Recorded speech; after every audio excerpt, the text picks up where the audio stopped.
This interview is a part of the Oklahoma Historical Society's oral history program, Living Legends Collection. There is no original date given for this interview. The interview was conducted by Mr. Frank Doyle.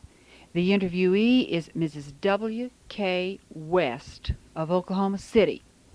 This interview is being re-recorded on the 24th of June, 1985, for the inclusion in the permanent collections of the oral history program by Judith Michener. There is no introduction or sign-off for this interview. It simply ends in mid-sentence. We have copied it exactly the way it appears on the Living Legend reel-to-reel master tape.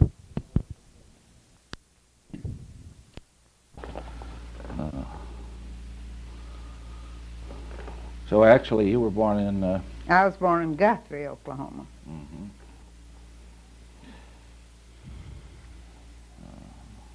I think so. And everybody else knows how old I am. I don't mind the record knowing how old I am. I was born October the 18th, 1890. You see, I just missed the run by a little over a year. But anyway, my father and these other men, which were several other men that I couldn't name all of them now, as I only know the history, went out in the summer. They had been in Guthrie the 2 years. Mm-hmm. And Mother told all kinds of tales about where they lived and the difficulty they had. So many people came in to Guthrie there in April, about, it seems to me they said 50,000, but they were living under quite primitive conditions as they were here in Oklahoma City, and houses hurriedly put up, and she said she nearly put her eyes out because there were bed bugs in the walls of the houses, and trying to get rid of them. And rather interesting history, I thought. There was a Judge Beer that was quite a well-known judge in Oklahoma early time, and my mother and father had a little house there in Guthrie, where I was born, and then they built a house right across the street, and they later sold that to the Beers, who built a house there that was a well-known place all through the years. They're both dead now, of course, long gone, but at least I have seen in the house. They sold all the lot, and the corner Judge Beer built, and our house was the next one, but we'd owned all that land. And so once, many years ago, when my mother was here, who lives in Louisiana, did live, I saw the house that the Beer's son had built onto the front of that house, but I at least saw the house where my family lived in that time. Then in September of 1891, they made the run out into the Sac and Fox country, which was, and Cushing was established. And I always thought that Cushing was the name of the Postmaster General, but I learned in quite a few years ago that it was either his assistant or somebody in his office that helped him get the post office there. It was named Cushing, and it really wasn't the Postmaster General, but it was in courtesy to whoever helped him get that post office. And my father was the postmaster. He was the first postmaster. First postmaster. In Cushing. And his name was L.K. McGuffin, M-C-G-U-F-F-I-N. And I had a friend who lived over there, whose husband was in the building and loan, and he said, well, he saw my father's name every day because all those lots that people have, anytime they're exchanged, they go back to the original owner who had, and that was part of our farm there. We were just east of Guthrie. And they told a lot of tales about those days. The Sac and Fox agency was over near Stroud, but there was a settlement of the Indians only about 6 miles from Cushing. And I remember being taken out there when I was no more than, well, I was only 8 when we left there, so it was probably by the time I was school age to one of their powwows out there where the Osage Indians came and made a visit to the Second Fox Indians. And it was, I remember yet what an interesting ceremony it was. The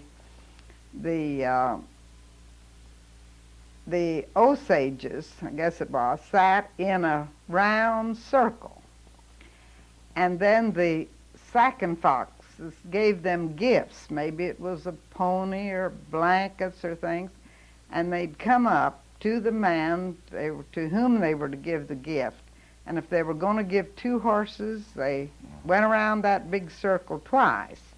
And then they came to where the man was, and they took a pipe out of their mouth and gave it to this man and jerked it away and dropped whatever they had that was the gift. And it was rather interesting to remember all those things.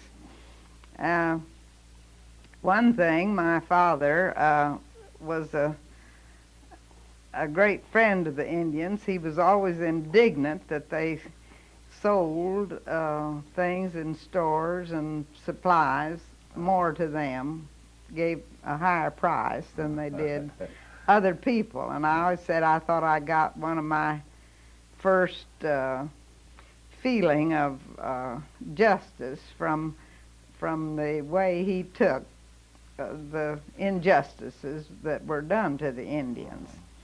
And during those times, you know, there were many outlaws, and the Dalton brothers, they were always out with a posse, and I can remember my father saying that he met one of them out way somewhere, and he was a very fearless sort of a man. He didn't seem to be afraid, but he had heard that one of them had vowed he was going to kill him, and later he was sent to Guthrie to identify one of this Dalton Gang that was one of the famous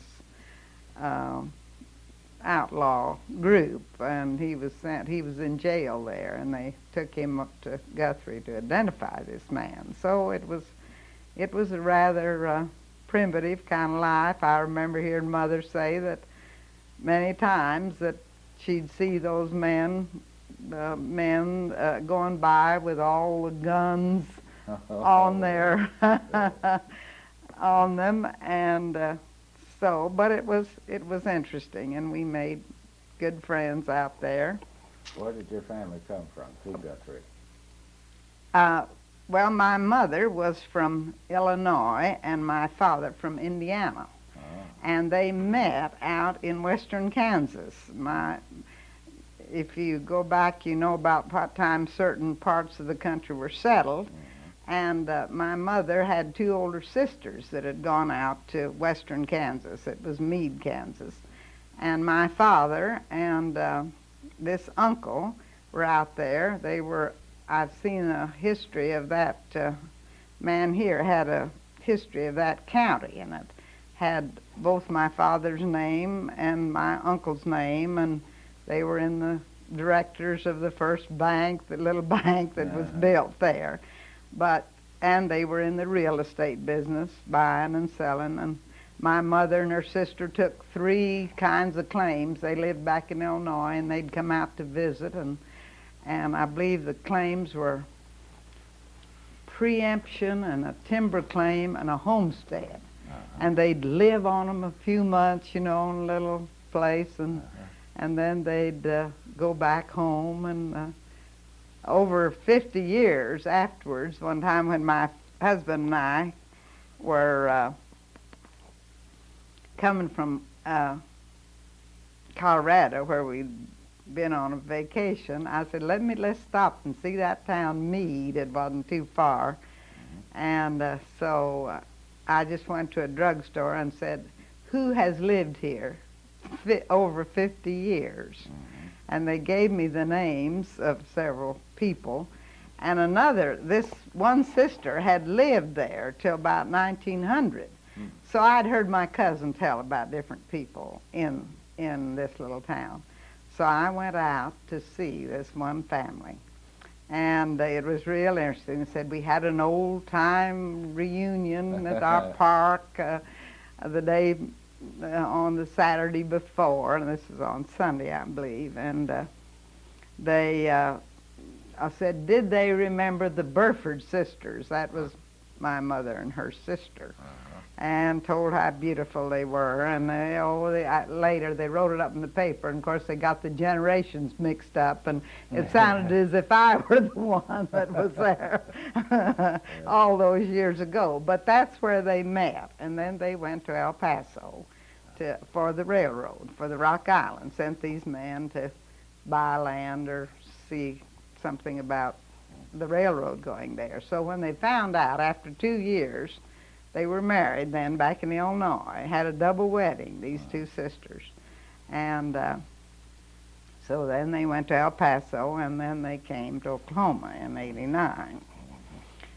And so that was, we only lived there till I was 8 years old. My father was made county treasurer of Payne County. He was a Republican, and he just barely, I have the statistics in an old scrapbook yet, he just barely was elected. But we moved to Stillwater then and lived in Stillwater about 2.5 years. And then he and a man that had been his deputy in Stillwater started a bank in Veneta. And I think that's kind of interesting history. They were making a location to this bank, and that was in 1901, and Tulsa was about 1,000. And Veneta was an old Cherokee town. It was about 3,000, and that was where the Frisco crossed the Katy, and they thought that was where the town was going to be. So they located in Veneta, and he started his bank, the Cherokee National Bank, and both of these other families, the other two sisters that had been close together in a large family, lived there, and the three families lived there for quite a good many years. And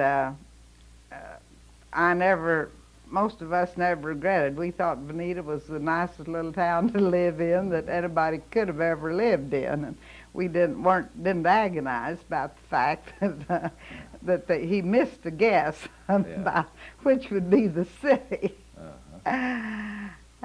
But then my father and family, my father sold his bank in about 10 years or a little more, made a good many investments up in Canada, and we thought we were going to Calgary, and he bought land up there and city property and land at Vancouver. But in the meantime, before we'd gone, and it was gone, why, he heard about some cheap land down on the Gulf, and he went down there and stopped in Shreveport coming back. And he was always said he'd never live any farther south. He had a good many northern ideas. And he liked the town of Shreveport. And he stayed there 2 weeks just between trains, and came back and told my mother that he just liked that town so well, but he's afraid to move the family down there where it's that hot. He believed he'd live down there a year and see what the climate was. So he came back and forth, but he stayed down there nearly a year. Then in 1911, we moved to Shreveport, left Oklahoma. So I didn't come back to Oklahoma till I was married, I was married just at the close of the First World War. I married Dr. W.K. West, his family had come here in 99, not 89, 10 years after the opening, and his father was a doctor. And I think rather interesting history. He had Epworth university here, which was the forerunner of Oklahoma City University. Right. And 5 doctors thought they ought to have a medical school that were connected with Epworth. And they bought the land on Broadway where Anthony's headquarters are now, C.R. Anthony, and started a little medical school connected with Epworth University. And just and Father West, Dr. A.K. West, was its dean. He was he was in medicine. He was a medical man. And then the university, I don't know, 2 or 3 years probably, took it over, and it was the first.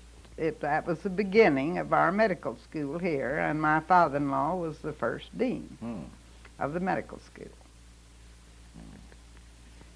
And my husband graduated here in this medical school, and then our son. We have only 1 son and 3 daughters. Our son graduated and is now connected, a full-time researcher at the medical center. My husband was an orthopedic surgeon, but my son reverted to his grandfather. He's a medical man, a researcher in diabetes, and he's head now, he's professor of the School of Continuing Education of the medical center, not the one that's at OU, not the Kellogg Center.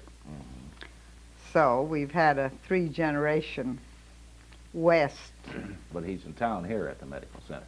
What? At the OU Yes. Medical Center here. Yes, at the OU Medical Center here. The daughters live in town? No, my daughters live.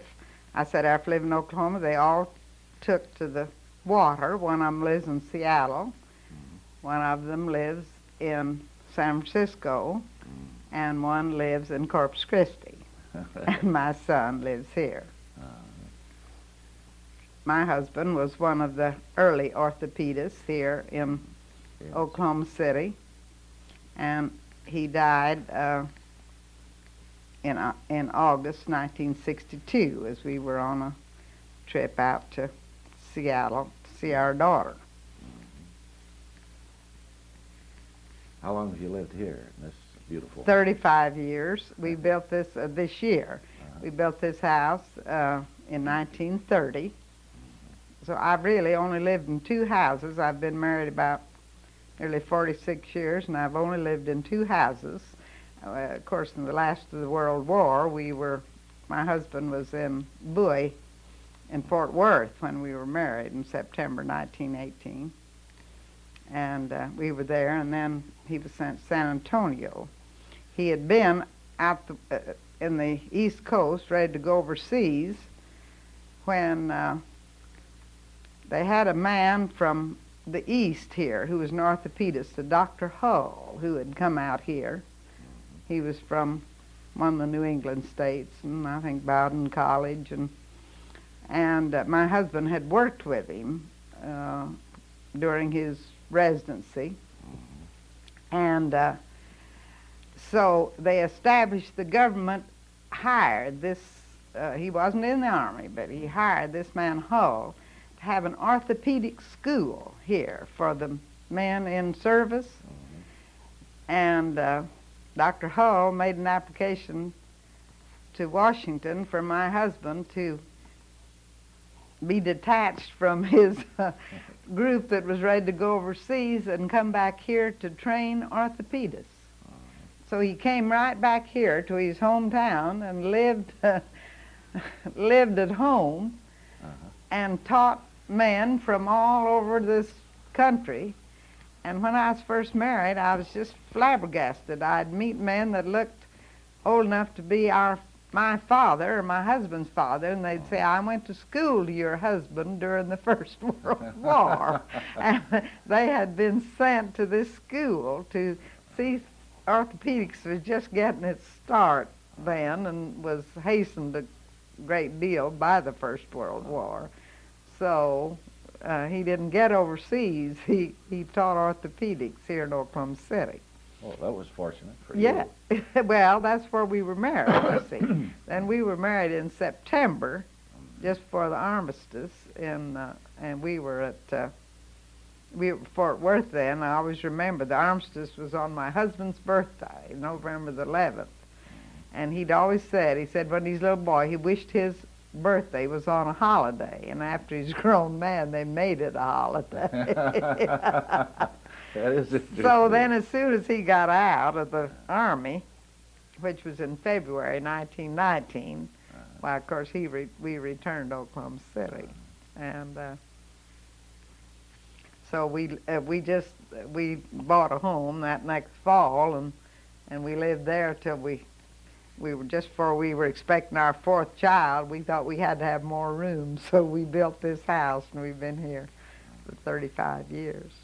That's a good, solid old neighborhood. Yeah, we like it. It was close to the grade school here, and Edgemere, and then Harding at that time, till our children were all out of school, was a senior high school as well as a junior high. I mean, it was a junior high school, and then they went to Classen, and then now they've made it a senior high school, senior high school. There wasn't too much out here when you built it. No, this street was just being paved, and there were just a few houses out here. This had been sort of a, this section in here hadn't been developed yet, and it was one of the near-end sections. And for a great many years, my husband's, well, he was in the medical building first, and then later came out to the Osler building, and it was very nice for him because it wasn't very far from his office. And so we've had a pleasant life here. He had quite a nice career, didn't he? Yeah, well, he did have very interesting career. He was always a great deal interested in medicine and all the departments. He was really helped set up the physical therapy school here. I think he worked on it for 10 years, and all the centers around, everywhere he'd go where there was a physical therapy school. And he got some of the plans that they used from the California, the one in San Francisco, and he was just interested in all phases of medicine. And then he never was a politic much, but he was the president just 5 years before he died of the Southern Medical Association, which is the 17 southern states. It's the next to the American medical in size, and he'd always been worked in that all his life and had always been interested in it. So and of course the crippled children's work, it was from the very first. It was of great interest to all the men in orthopedics, and they'd go all over the country, all over Oklahoma and parts of Arkansas, in different counties, having all the children with disabilities come in, and it was interesting kind of work. And when you feel as if you've helped a lot, helped children to walk that never had been able to walk before, and helped in so many ways, I think it's great satisfaction, not only to the man himself, but to his family. Right. I can imagine. There's been a great deal of progress made along those lines. Yeah, certainly have. I was talking with Dr. Everett the other day over at the medical center. Yes. And, he's quite an interesting outgoing man. person, and yes, just as enthusiastic about. I haven't met the new dean. Of course, your life changes so much after you lose your husband, despite the fact that I have a son that's living here. He's not a practicing physician. He's a researcher. And you sort of lose out, and you have to develop a different way of life, certainly, after you're left. But those men certainly dedicated themselves. Oh, they did. I can remember once in our early married life, I suppose we were having money difficulties, and my husband said, well, do you think if I had wanted to make money more than anything else, I would have become a doctor? They're really dedicated to it, and though now, luckily, they do well. Most doctors that are well prepared do well. Well, they spend an awful lot of time Yeah. in study. They should be Mm-hmm. should receive some sort of compensation Compensation. over and above the normal. Uh-huh. What was your father engaged in? Real estate and banking? Is that right? Real estate and banking. Did they ever come into Oklahoma City? No, I mean they visited here, Yeah, but but they they were stayed. never located. I never lived in Oklahoma City till Till you were married? I was married. Well, they stayed in Cushing then. No, they were just in Cushing about Oh, then to back and forth then to Stillwater, Uh-huh. and then to Veneta. Well, that's right. And we always said we grew up in Veneta. It's formative years that I was there. I had my early married life, I had a friend, a very intimate friend that visited me from over at Veneta, and my husband never got over it. She brought the telephone book so she wouldn't forget to tell me about everybody in Veneta.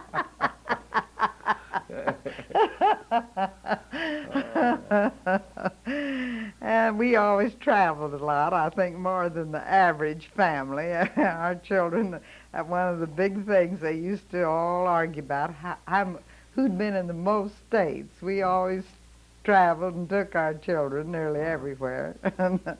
I've been in every state in the Union, and you know, they'd been in many states, and we had lots of fun in those days. We were rearing that family. We traveled a lot. Everybody said we were the traveling West. Uh-huh.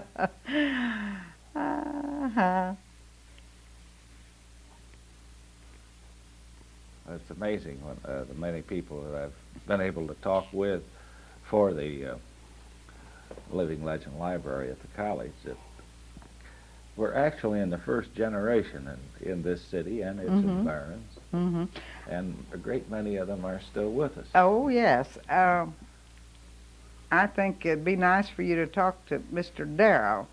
Paul G. Darrow is my cousin, and his father, he was the brother-in-law that came here to Oklahoma City. And he was here at the run, I think, with the run. He must have come a few months before my father. And this cousin of mine who's here, and is my lawyer, was born here. He's about a year younger than I am, and see, I was born at Guthrie, and he was born here. So the families went back and forth even in those times, but my family never lived here in Oklahoma City. But the sidelight of even not being in the city, but being in the state and the various movements around and the associations. I thought it was rather interesting. My father, as I said, sold this farm of his that he'd gotten, his homestead, for town lots just 2 years before the Cushing field came in, the oil field, which was the biggest field in the world at that time. Oh, my brother, next to me, thought that was the most terrible thing he ever heard of. Of course, the field was 10 miles away. It was around Drumright, where Drumright is now. But my father always said, "Why, I made plenty of money off of that farm, selling at town lots. I don't regret it one bit in the world." and he, during the early days when there was so much finagling in the oil business, you know, and he wouldn't have a thing to do with anything that had anything to do with oil. And we always kind of laughed at him. He never even, well, he did really, after he was out of the bank at Veneta, and before we had moved to Louisiana, he did have a small interest, he and another friend of his, a Mr. Lehman, in those shallow wells at Bartlesville that came in around, in the early 1900s. and we never lived at Bartlesville, but he'd go back and forth. He did it, but just to buy land for speculation, he was afraid of it. He heard so many tales about blue sky land being sold, you know, to poor widows, as he said, that couldn't afford to lose it. So for many years, he never had anything to do with anything that was connected with oil business.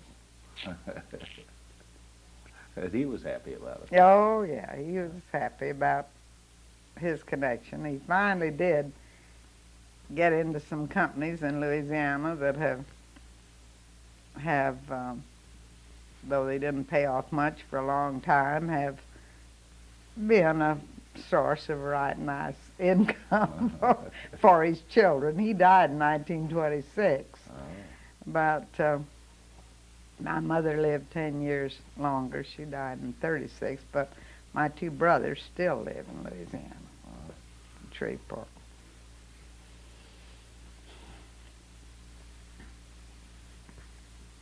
There's so many interesting facets and sidelights to particularly a young state. Mm-hmm. Yeah, I think so like too. This. Guthrie could have been a real big city, couldn't it? I suppose it could have, but you never know. My father had, we always laughed about him. He had very good judgment on real estate and things. He bought property when he first went to Shreveport, right downtown property, which we still own. But, and some of it he sold, but all the relatives thought that he just knew more about where to buy than anybody. And they'd give him money to buy here and there and yonder. He said he never could make any money for anybody else. He was too careful. He was always so afraid that he wouldn't do just right by somebody else's money, and he never did half as well buying for somebody else. He said he wouldn't take the chances for other people's money that he would for his own. And anyway, it's rather interesting. He must have been a shrewd land buyer at that. Well, he was pretty good, but his judgment misfire sometimes, as it did choosing Bonita instead of Tulsa. Just, we've been quite interested just this past week. Our cousins that live over in Tulsa, the generation of that my children are in, had what they called a cousins party, and brought in the cousins of their generation from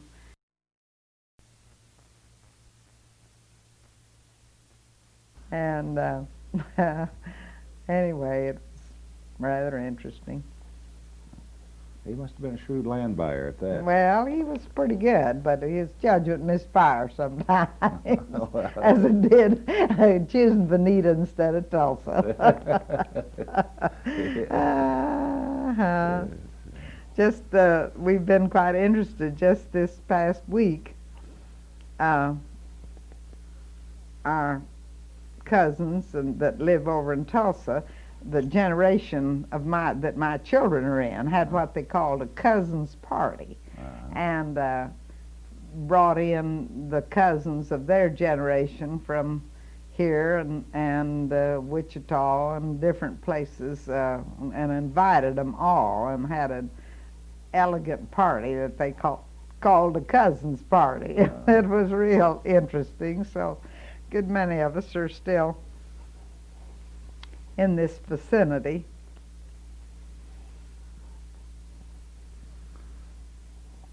So many of the people had to come from someplace, but a great many of them came down here, as you say, from Kansas. Yes.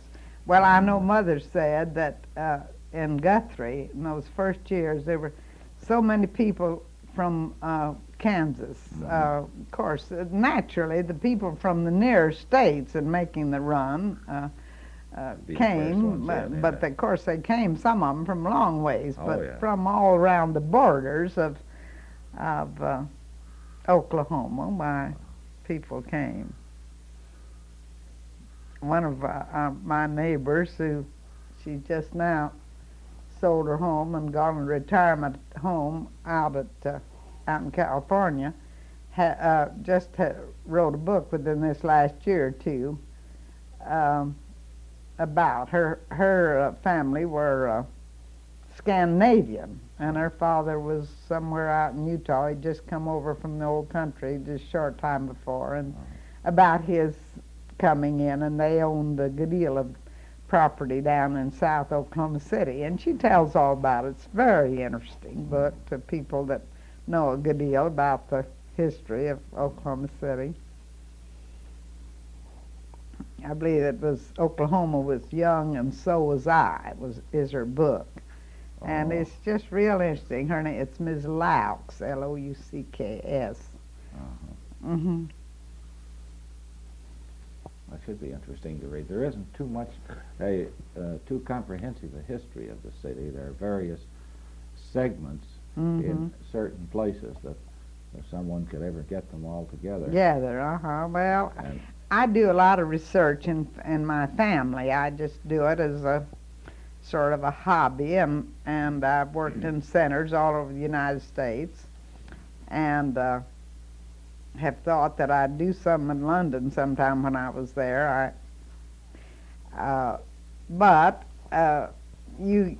As you do that research, you get so interested in the movements of people across our country, you know. You know about when certain areas were settled, and the county histories are so interesting, and you can just know what the migrations were and about where they came in and when they settled different states. I found out, I went to college at Oxford, Ohio, the Western College, and it's where Miami University is, right there close to Cincinnati. And after I'd been out of college, my 3 daughters also went there, but after I'd been out of college 25 years, I'm sure, I found out that my maternal grandmother, this woman right here, was born in that county where I went to college. And I hadn't known anything about it. And then I began to do a lot of work on that family line. So you find out a lot about history, and I think I like it because I was always liked history, and well, it makes it more interesting if there's someone in that particular history that yes, at least you can connect it with. There's some connection. That's quite an old picture. Yes, it is, and you see that grandmother of mine. I don't think there's many people that have a grandmother that goes back that far. She was born in 1820, and she died in 1856, just before her 36th birthday. She was only 35, and they didn't have photography then. You know, they had these daguerreotypes, and that was painted from an old daguerreotype after she died. And when you think that my own grandmother died in 1856, that goes a long way back, doesn't it? Yes, it does. Yes, it does. Long generation. And I got that from a historical museum. I didn't think I was ever going to be able to get it, but that's the original frame. And Nan Sheets here, who's had the art center, sent that to Chicago and had it redone. It had a rent in the canvas. And I'm very glad to have that, because about the time I got it, I went back on her line to about 1830, or about 1636, 1620, that the Pilgrims came, and this was right soon after they came into Boston. So it was interesting to have that. That's a remarkable reproduction. They hung it one time out the art center with the primitives. I was interested to see, of course, a local artist did it. I finally found, I think, who it was, and the frame came from Cincinnati, and that wasn't too far off, you know. This was right out, they lived in Indiana, right out of Indianapolis, but I think it's kind of interesting to have that. One of my little nieces when she's little, they told her that as her grandmother. She says, it is not. Says she's ugly. Well, they didn't flatter them. Well, they were hardy people, though. Yeah, they were that. They didn't worry about the exterior too much.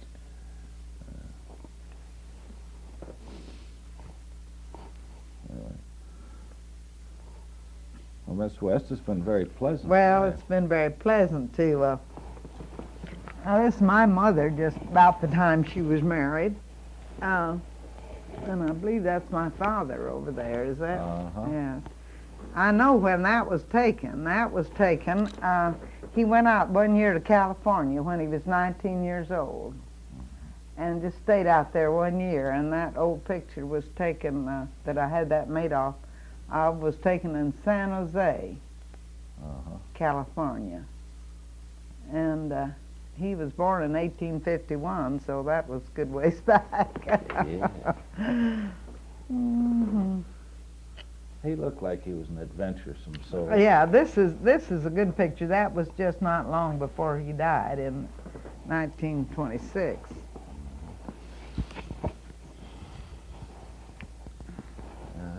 We told him as soon as anything began to get civilized, then he wanted to go to farther places.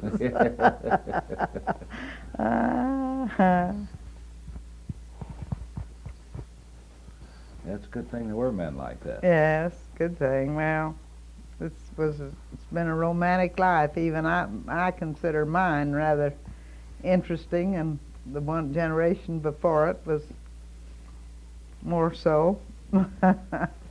A little more comforts now, though, than they had. Yes, That's for I'd say.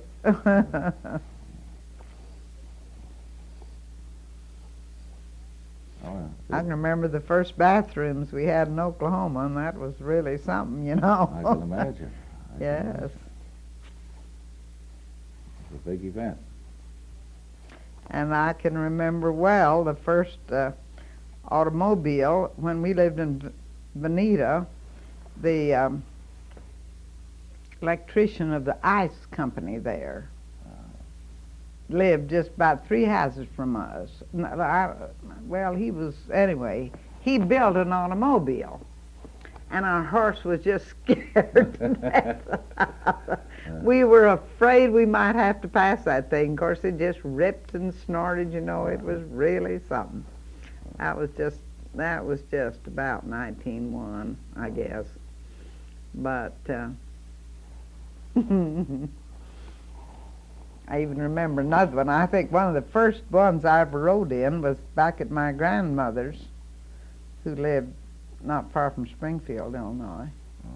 And, you know, it was little, you kind of got in a back step, got in from the back, and, oh, my, we thought that was really something. It's really exciting. Well, thank you for taking the time. I've enjoyed it. I don't think it'll do anybody any good, but well, it's all a part, and I've enjoyed reminiscing. Well, what's your business, Mr. Doyle? Well, at the present time, I'm concentrating on getting these tapes for the... Mm-hmm. Well, do you live in Oklahoma City? Oh, yes. We've been here about 5.5 years. I came here as news director of Channel 5. Oh, I was... yes, I knew that Dr. Baird told me that. I was on every night at 10. Uh-huh. And I've been doing... I haven't done that for the last 2 years. Uh-huh. Various projects in public relations and advertising. Mm-hmm. And this came along as a rather interesting... That's entirely different to be the first one in the country, actually. Uh-huh. Well, I think so, too. And they're very proud of it, and it's going to be a magnificent thing when they finish it. Well, that'll Plus be... the physical structure also. Mm-hmm. There we go. Turn.